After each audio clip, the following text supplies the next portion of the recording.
Здружение на поддржувачи на протестите за заедничка Македонија. Оние кои се потпишаа како поддршка на изборите во декември 2016 за Никола Груевски, Здружение на луѓе блиски до ВМРО ДПМН, невладини организации без адреси или со фантомски адреси. Само неколку вистински здруженија со мали грантови се најдоа на списокот на поранешната влада за финансирање, колку да се покрие партиското финансирање со државни пари. Новата влада по ревизијата одлучи да не ги додели овие грантови. Макфакс истражуваше кој се требаше да го подели огромниот колач пари на граѓаните. На листата на градени од поранешната влада се најдоа луѓе чии имиња најчесто не биле споменувани во јавноста, но откривме дека се тесно поврзани со ВМРО ДПМН. Помеѓу усрекните добитници на грантови од 3 милиони денари беше Здруженијето Зона од Кавадарци. Ова здружение на темата Обединети за подобро здравство требаше да добие над 3 милиони денари. Отидовме на адресата во Кавадарци, но на местоседиште на здружение наидовме на партиски штаб на ВМРО ДПМН. Ниту соседите немаа пофални зборови за Никола Деков, председател на здруженијето. Од нив дознавме дека тој е член на партија. Никола Деков, здружение на граѓани. Во телефонче нема. Кочка деката работи вам или Кој работи? Таму не иде на работа. neki mi je narcis. Таму делат инфодорни. Техничката влада одлучила дека Здруженијето за развој на информатичко општество Информак заслужува да отвори нов интернет портал и за тоа да го финансираат со речиси 2 милиони денари. Бевме на Струмичката улица Ленинова, каде треба да биде официјалното седиште на Здруженијето, но таму не најдовме никој. Дека станот каде е впишан Информак не го користи никој подолго време, говореа и пајажините на вратата. Станарите во зградата 14 на Ленинова не знаеа дека некогаш тука имало здружение. А здружение Информак дали има така нешто? Мислам дека не. Не? Не, мислам дека не. Не знам таа фирма Информак. Информат. Да. Слушам, дечко. Отидовме и на адресата на Здруженијето Европравец во Крушево, кој од државата требаше да земе над 3 милиони денари.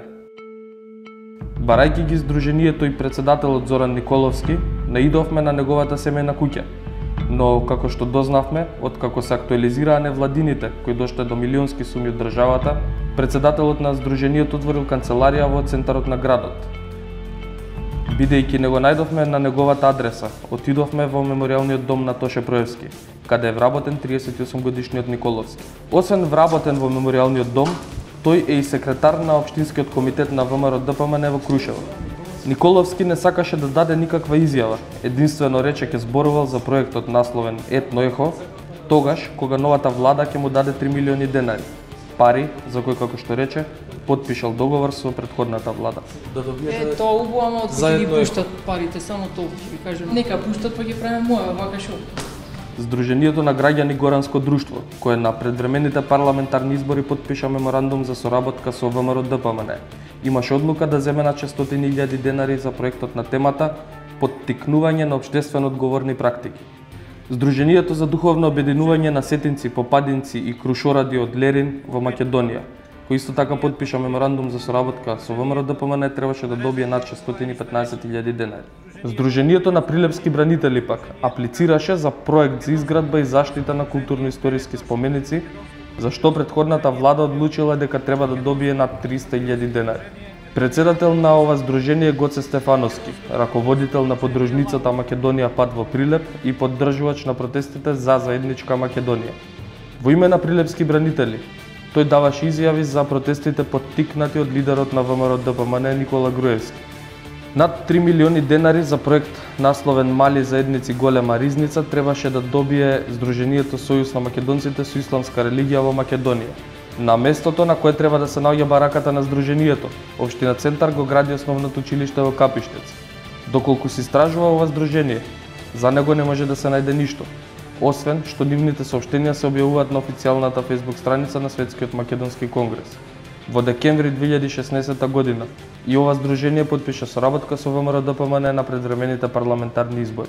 3 милиони денари државни пари требаше да му бидат доделени на здружението Јасна Нина од село Небрегово Долнени. Оваа невладина во 2009 година спроведуваше црни кампањи во печатените медиуми против тогашниот лидер на СДСМ Бранко Црвенковски. Здруженијето е поврзано и со пратеничката на ВМРО-ДПМН Нола Исмаиловска Старова, која конкурирала за 10 проекти во Брисел, а корисник на еден од проектите е токму Јасна Иднина. Оваа невладина блиска до пратеничката, веднаш по објавување на информацијата дека се стопираат овие средства, испрати соопштение во кое наведува дека ќе тужи владата. Здруженијето за волонтеризам, Волонтерски центар Скопје, требаше да добие речиси 2 милиони денари за темата е медиуми и граѓанско општество. Одговор за тоа како ќе се развива темата побаравме од овластеното лице на Здруженијето Никола Станковски, кој одговори дека проектот, за кој требаше да ги добие парите, би финиширал со отварање на повеќе интернет портали. Сами имаме три главни очекувани резултати кои ги очекуваме после проектот, а тоа е поквалитетно и покредитивно истражувачко нонарство, базирано на факти преку утврдување на знаење, вештини и алатки за истражување на вклучени млади новинари.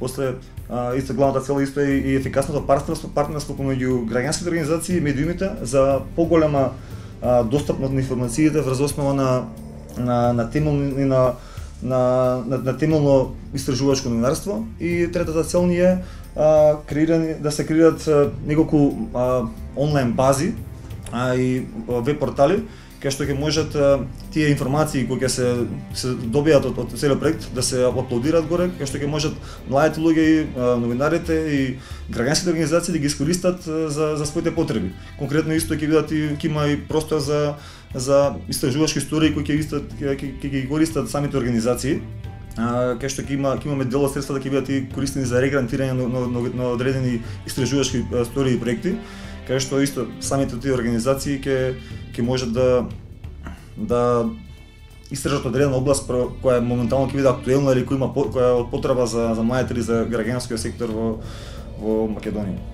На нашето прашање дали на истата адреса постои Здруженијето за младински активизам Квантум, кој е на тема Средношколска унија на млади од претходната влада, требаше да земе грант од над 2 милиони денари.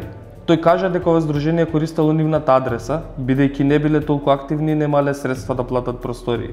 Дававме дозвола, пошто они исто аплицираа за проектот, да си имаат репрезентативност, им дававме да се користат нашите простории како за регистрација. Станковски претходно беше таргет на медиумите, кога од европските фондови земаше илјадници евра.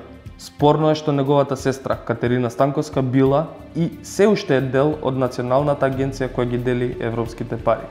Владин грант од над 360.000 денари требаше да земе и Здруженијето Влашко културно-уметничко друштво Питугули. Отидовме на адресата која е наведена во Централниот регистар како седиште на Здруженијето, но оттаму ни кажаа дека во станот живее семејство. Дали ова Влашко културно-уметничко друштво Питугули? Грешка? Вера Јоцик 10, влез 1 стан 2. Државата одлучила грант од речиси 308.000 денари да му додели на Здруженијето Детски парламент на Македонија за Штипи Карбинци. И оваа организација е регистрирана на домашна адреса на председателот Виолета Каратунова, но за разлика од другите, таа излезе пред камера и зборуваше за својот проект. Таа кажа дека веќе со години користи простории на други невладини, но не се осмелиле да земат своја просторија. Повеќе документи кои се усвоени од страна на нашата република, меѓутоа тие не се почитуваат до крај и тие не допреле до институциите, до соодветните институции. Каратунова не криеше дека и претходно добивала грантови од државни институции. Со поддршка, некаде околу 18 проекти, и тоа поддршка од институциите на Република Македонија, не само од влада, и од Министерство за екологија, земеделство, шумарство, Министерство за култура. Владини пари за прв пат биле планирани за Здруженијето Совет за грижи и воспитување на децата на град Скопје за организирање на Златно славече 2017. Директорот на Здруженијето, Бован Јосифовски, телефонски ни изјави дека за него е чудно што тие се последни на списокот. Видовме колку е почитувано Златно славече кое има своја традиција. Наверојатно државата сметала дека не им треба фестивалот. Ако некој заслужува да земе грант, тоа сме ние. Секогаш сме работеле јавно и транспарентно. Имаме јавно објавена адреса и редовно вработени, а многу поголеми грантови земаа сомнителни и новоформирани здруженија. Генералниот секретар на владата, Драги Рашковски, за Макфакс изјави дека одлучил дека најдобро е да се сопрат парите, бидејќи имало сериозни индиции за криминал и кривична одговорност на неколку здруженија. Не се дадени документите во целост, недостасува голема документација. Во моментов се води истражна постапка, па затоа не можам да кажам повеќе. Ова доделување на грантови дојде од како Никола Груевски како лидер на ВМРО-ДПМН рече дека потфрлиле со невладиниот сектор и заради тоа најголем дел од здруженијата биле Соросови. За десоросоизација, Емил Димитриев во функција на премиер распиша конкурс за невладиниот над 800.000 евра државни пари. Според Рашковски, ако има нов конкурс, сумата би била многу помала.